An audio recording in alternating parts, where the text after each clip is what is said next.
Hello students, आपके exams आ रहे हैं एंड आपके एग्जाम पॉइंट ऑफ व्यू से मैंने ये शॉर्ट क्लिप्स आपके लिए रिकॉर्ड करने का सोचा था, तो मैं वो रिकॉर्ड कर रही हूँ ताकि जो है आप ये वीडियो देख करके अपना सिलेबस फटाफट रिवाइज कर पाए एंड एग्जाम में अच्छा स्कोर कर सके।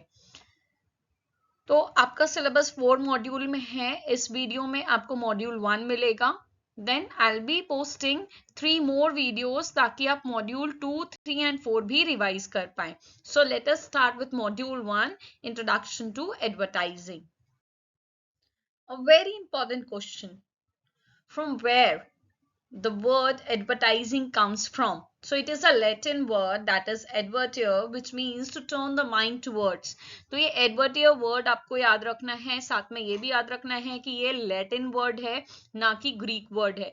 बहुत बार आप कंफ्यूज हो जाते हो कि ये ग्रीक वर्ड है कि लैटिन वर्ड है, तो यहाँ पर आपको advertere याद रखना है कि ये एक लैटिन वर्ड है एंड इस वर्ड से एडवर्टाइजमेंट टर्म जनरेट हुआ है। इसका मतलब होता है to turn the mind towards, अपनी तरफ किसी का दिमाग घुमाना। मीन्स अपनी तरफ, अपने प्रोडक्ट की तरफ आप अगर किसी को अट्रैक्ट करने का सोच रहे हो तो ये हम करते हैं एडवर्टीजमेंट के through. So the commonly used definition of advertising is given by the American Marketing Association. तो ये टर्मिनोलॉजी भी आपको ध्यान रखनी है, अमेरिकन मार्केटिंग एसोसिएशन। इस इसके थ्रू जो है आपको ये समझना है कि एडवर्टाइजिंग क्या है। Defined advertising as any paid form, तो आप एडवर्टाइज करने के लिए पेमेंट करते हो, ये नॉन पेड नहीं है, इस चीज का ध्यान रखो, ये एक पेड फॉर्म है। Of non personal presentation, non personal इसलिए बोला क्योंकि आप फेस टू फेस जो है किसी को भी अपने प्रोडक्ट के बारे में नहीं बताते हो एडवर्टाइजमेंट में। एडवर्टाइजिंग जब भी आप करते हो तो आप क्या करते हो, आप एक गैदरिंग के लिए करते हो एंड वहां पर आपका कोई भी पर्सनल प्रेजेंटेशन नहीं होता। And promotion of ideas, goods और सर्विसेज, तो यहाँ पर प्रमोट क्या करते हैं, कोई भी एक आइडिया, उसका भी एडवर्टीजमेंट हो सकता है। फॉर एग्जाम्पल जैसे मेक माई ट्रिप क्या करता है, वो आइडिया देता है कि चलो इधर घूम के आते हैं, यहाँ पर अगर आप जाओगे तो यहाँ पर ये सारे होटल्स अवेलेबल, आप यहाँ स्टे कर सकते हो, यहाँ डिनर कर सकते हो। तो ये सारी चीजें जो है वो बताता है अपने ऐप के थ्रू, अपने वेबसाइट के थ्रू। तो यहाँ पर वो क्या करता है, promotion of ideas. Then goods और सर्विसेज, गुड्स जो है उसके लिए भी आप प्रमोशन कर सकते हो और सर्विसेज के लिए भी कर सकते हो। बाय एन आइडेंटिफाइड स्पॉन्सर, यहाँ पर आपके प्रोडक्ट का कोई दूसरा बंदा ऐड करके नहीं जाएगा, आपके प्रोडक्ट के लिए आपको खुद एडवर्टीजमेंट करना है, या फिर कोई एक एडवर्टाइजिंग एजेंसी या कोई एक पर्सन को आपको हायर करना है जो आपके बिहाफ पर एडवर्टीजमेंट करेगा। इधर आपको एक चीज और समझना है कि एडवर्टाइजमेंट में और प्रमोशन में क्या डिफरेंस है। अभी अगर हम बात करें तो मार्केटिंग सबसे वाइडर टर्म होता है, क्योंकि मार्केटिंग में आपको 4 पीस पढ़ने हैं, product, price, place, promotion. And अगर हम बात करें प्रमोशन की, तो प्रमोशन मिक्स में एक जो है आपका टाइप प्रमोशन का वो होता है advertising. So promotion is a wider term than advertising. Promotion में आपका personal selling, direct selling, then sales promotion, advertising, ये सारी चीजें आ जाती हैं। तो इस चीज का आपको ध्यान रखना है।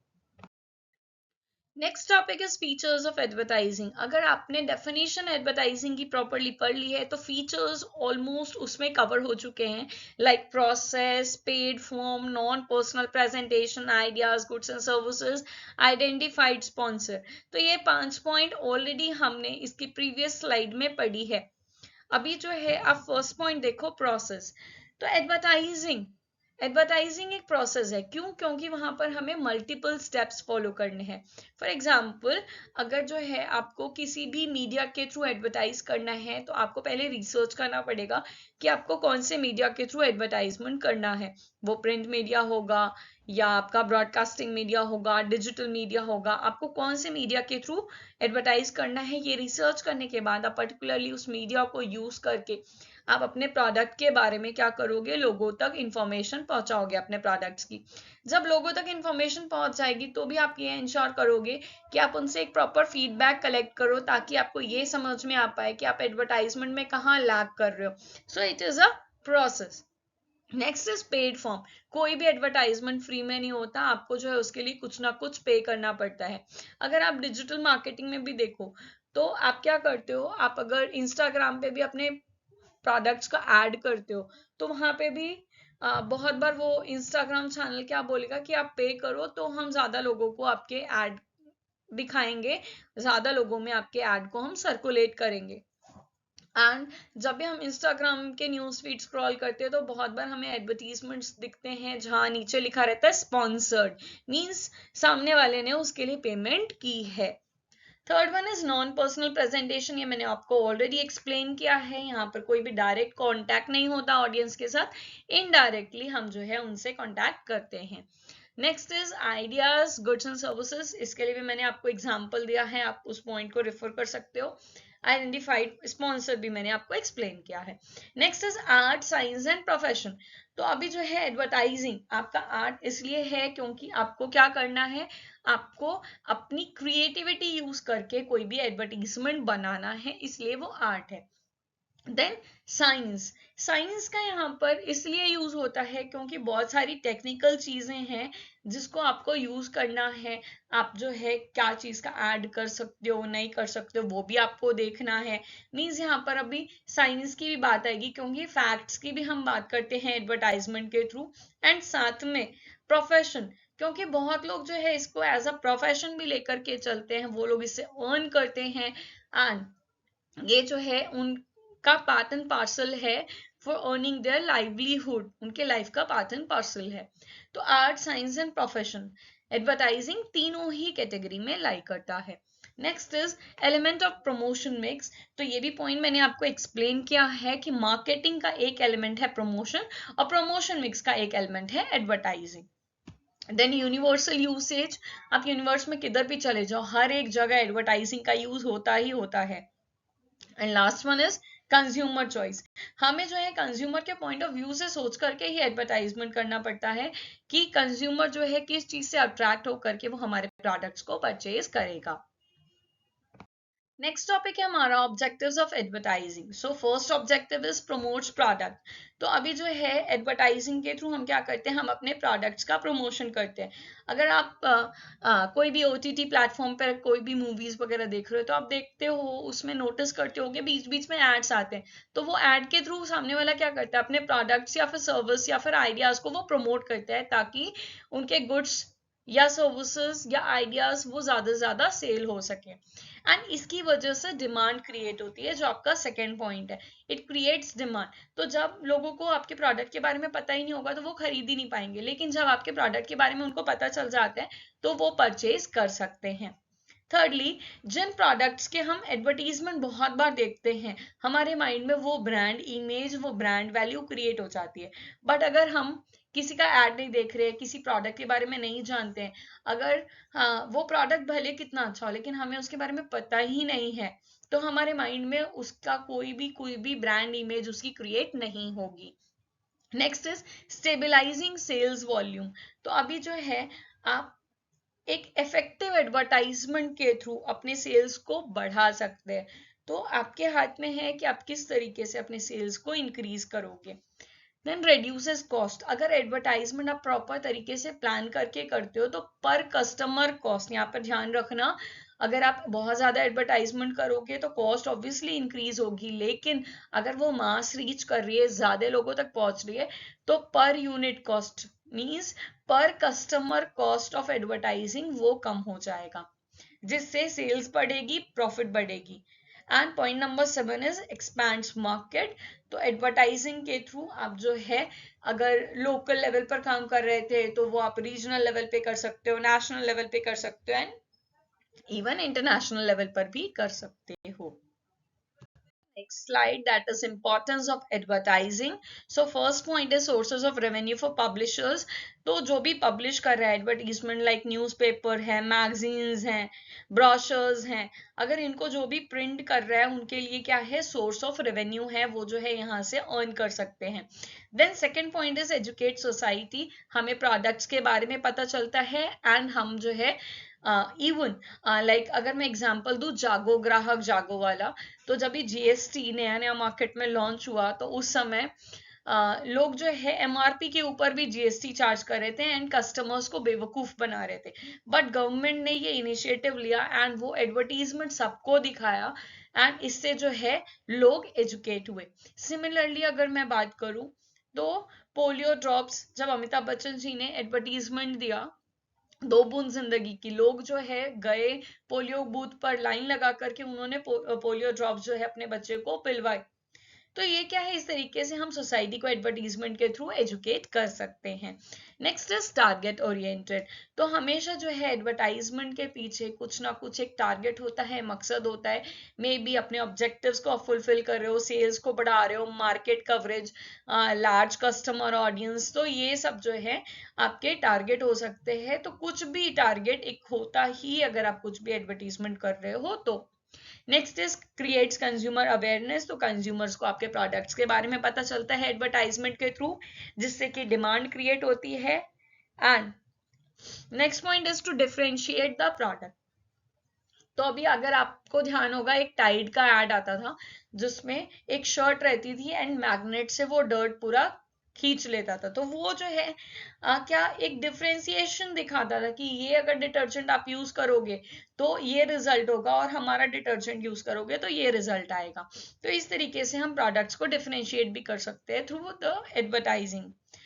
Next is gain competitive advantage. तो अगर आपने अच्छा एडवर्टीजमेंट किया है तो ऑब्वियसली आपके कस्टमर्स जो है वो इंक्रीज होंगे एंड आप कॉम्पिटिटर्स से ज्यादा अर्न कर सकते हो। This is a possibility, not always but many times. अगर मैं जो है आपको मालाज एंड मैप्रो का एग्जांपल दूं, तो मालाज का एक्सपोर्ट बहुत ज्यादा है, बट मैप्रो जो है इन हाउस मींस हमारी कंट्री में उस जो भी फार्म्स हैं वो मैप्रो के हैं, लोगों को मैप्रो पता है, बट मालाज जो है वो बहुत पुरानी कंपनी है।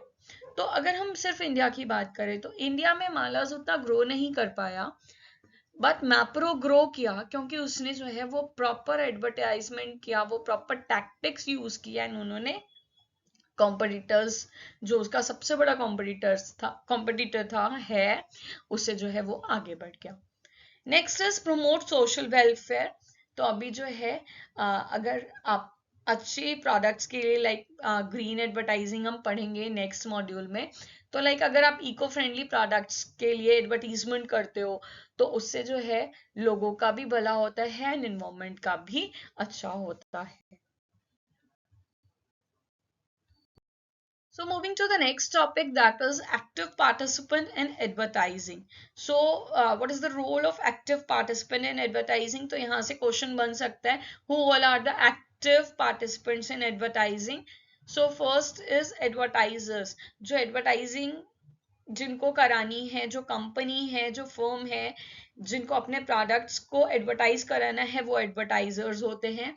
देन एडवर्टाइजिंग एजेंसी, अगर जो है वो किसी को इन्वॉल्व कर रहे हैं, किसी एजेंसी को इन्वॉल्व कर रहे हैं, किसी के थ्रू एडवर्टाइजमेंट करा रहे हैं, तो उन एजेंसीज को हम एडवर्टाइजिंग एजेंसीज बोलते हैं।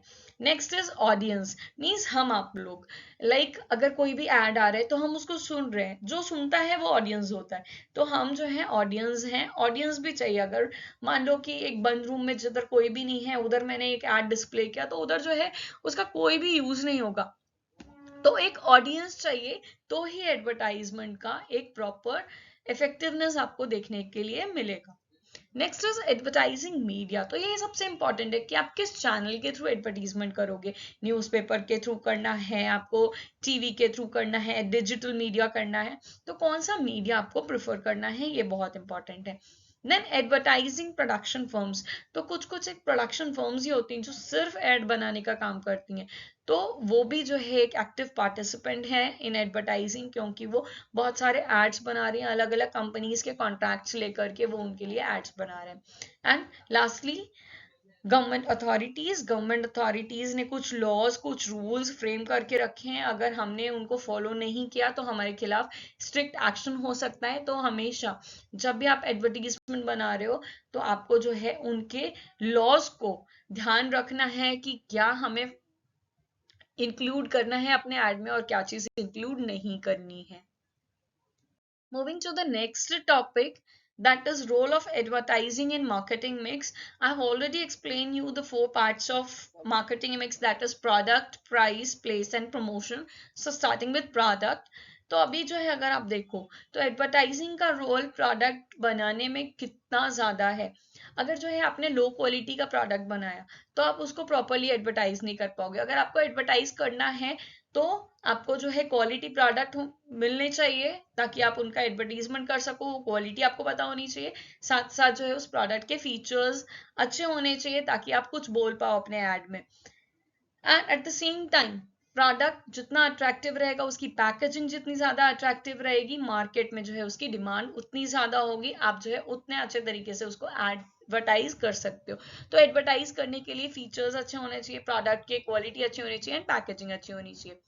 Then next is price. तो अभी जो है प्रोडक्ट का प्राइस वो भी डिटरमाइन होता है एडवर्टाइजिंग के थ्रू। अगर आपका एडवर्टाइजमेंट में बहुत ज्यादा खर्चा आ रहा है तो आप अपने पॉकेट से तो पेमेंट करोगे नहीं, आपको जो है वो एडवर्टाइजमेंट का कॉस्ट जो है प्राइस में ऐड करना पड़ेगा। आपको साथ में ये भी देखना है, ध्यान देना है कि अगर आप कुछ डिस्काउंट दे सकते हो तो उसको भी आप अपने ऐड में इंक्लूड कर सकते हो। एंड साथ में आप ये भी बता सकते हो कि आपके पेमेंट टर्म्स एंड कंडीशंस क्या होंगे। लाइक बहुत बार बहुत सारे ऐसे प्रोडक्ट्स होते हैं जिनके लिए हम फ्यूचर में पेमेंट कर सकते हैं। फॉर एग्जांपल हम जो है प्रोडक्ट को ईएमआई पर खरीद सकते हैं, तो ये पेमेंट टर्म्स भी एडवर्टाइजिंग का पार्ट है कि अगर जो है आप एडवर्टाइजिंग कर रहे हो तो आप वो प्रोडक्ट के साथ साथ ये बता सकते हो, वो प्रोडक्ट के ऐड के साथ ये भी बता सकते हो कि ये प्रोडक्ट जो है आपको ईएमआई पर अवेलेबल है। Next is place. तो अभी जो है कौन से चैनल को यूज करोगे, कौन सा मार्केट कवरेज करोगे, कौन से लोकेशन पर अपने प्रोडक्ट्स बेचोगे। अगर आपने एडवर्टाइजमेंट में बताया कि आप ऑल ओवर इंडिया वो प्रोडक्ट सेल करने वाले हो तो आपको जो है उस हिसाब से channel, market coverage and location set करनी पड़ेगी। And lastly promotion. तो एडवर्टाइजिंग का रोल प्रमोशन में बहुत ज्यादा है। लाइक उसके थ्रू पब्लिक रिलेशंस मेंटेन कर सकते हैं, इवन डायरेक्ट मार्केटिंग भी लिंक्ड है कि हाँ आपने एडवर्टाइज किया, आपको ये लगा कि हाँ अभी ये प्रोडक्ट जो है हमें डायरेक्टली जाकर के प्रोडक्ट को, कस्टमर्स को ये प्रोडक्ट दिखाना चाहिए, तो वो भी जो है आपको एडवर्टाइजिंग करके एक पता चल जाएगा, एक आइडिया लग जाएगा जिसके थ्रू आप और वर्कआउट करके अपने प्रोडक्ट्स को और लोगों तक पहुंचा सकते हो एंड उसकी सेल्स को इंक्रीज करा सकते हो। Topic of this module, it is role of advertising in society। तो अभी एडवर्टाइजिंग का क्या रोल है सोसाइटी को डेवलप करने में। So first is encourage purchasing. लोग जो है परचेज करेंगे तो वो उसके लिए पे करेंगे तो कंपनी ग्रो होगी तो उनसे लोगों को एम्प्लॉयमेंट मिलेगा and many more things are connected to this. Next point is reflect cultural trends. तो अभी जो है इंडिया में बीफ का कल्चर नहीं है, तो कोई भी जो है एडवर्टाइजिंग कंपनी वो ये नहीं करेगी कि बीफ के प्रोडक्ट्स को उधर प्रमोट करेगी। तो वो जिन प्रोडक्ट्स को प्रमोट कर रही है वो प्रोडक्ट जो है हमारी कंट्री के कल्चर को डिनोट करते हैं, वो रिफ्लेक्ट करते हैं कि हाँ हमारे कंट्री में ये कल्चर, ये ट्रेंड फॉलो हो रहा है। Next is promotes economic growth. तो अगर एडवर्टाइजमेंट करोगे, प्रोडक्ट्स बिकेंगे, तो प्रोडक्ट्स अगर बिकेंगे तो कंपनी और प्रोडक्ट्स मैन्युफैक्चर करेगी, और प्रोडक्ट्स अगर मैन्युफैक्चर करेगी तो जीडीपी में कंट्रीब्यूट होगा, जीडीपी में कंट्रीब्यूट होगा तो ऑटोमेटिकली इकोनॉमिक ग्रोथ होगा ही। Then improve standard of living. तो आजकल लोग जो है नेसेसिटी के बाद उनको जो है लग्जूरियस प्रोडक्ट्स चाहिए होते हैं ताकि उनका ईगो भी सेटिस्फाई हो सके, वो जो है अपने स्टैंडर्ड ऑफ लिविंग को इम्प्रूव कर पाए। बैठने के लिए एक मैट भी काफी है, but people they prefer sofa. And ये सारी चीजें देख करके हमें समझ में आते हैं कि नहीं, अभी स्टैंडर्ड ऑफ लिविंग की इम्प्रूवमेंट की बहुत ज्यादा जरूरत है एंड लोग उस पर वर्क कर रहे हैं। लोग ऐसे प्रोडक्ट्स खरीदते हैं जिनसे उनकी स्टैंडर्ड ऑफ लिविंग बढ़े, इंक्रीज हो जाए, इम्प्रूव हो जाए।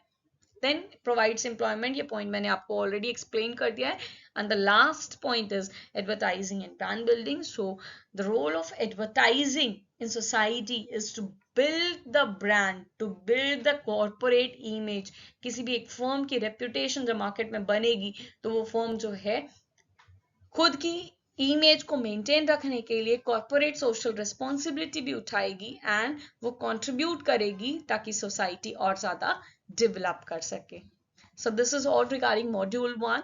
Next, I'll be giving you the revision lecture for module 2. Keep studying, keep rocking. This is all for today. Have a good day and bye.